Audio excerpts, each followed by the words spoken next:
രാത്രി 12 മണി കഴിഞ്ഞിരിക്കുന്നു. ദൂരെ നിന്ന് കേൾക്കുന്ന ഈ ശംഖിന്റെയും ഡമരുവിന്റെയും ശബ്ദങ്ങൾ അഘോര പൂജയ്ക്കുള്ള തുടക്കത്തിന്റെ കാഹളങ്ങളാണ്.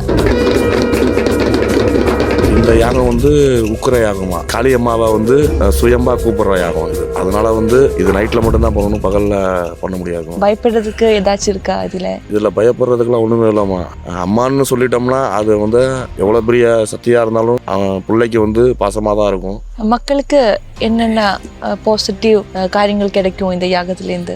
நல்லதை கேட்டு வந்தாங்களாமா, எல்லாத்துக்குமே நல்லதே கிடைக்குமா. இது வந்து தாந்திரிக பூஜை, இதனால கெட்டது செஞ்சு விடலாம். இது கெட்டதுக்கு மட்டும் வந்தாங்கன்னா கண்டிப்பா அவங்களுக்கு கெட்டது தான் நடக்கும்.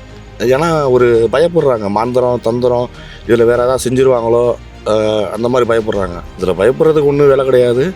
எல்லாத்துக்குமே குலதெய்வம்ன்றது ஒன்று காத்துக்கிட்டு இருக்கும். யார் அகுரினா யாருன்னு எல்லாத்தையுமே வேணான்னு சொல்லிட்டு ஒதுங்கிட்டு இருக்கிறவங்க அகுரின்னு சொல்லுவாங்க.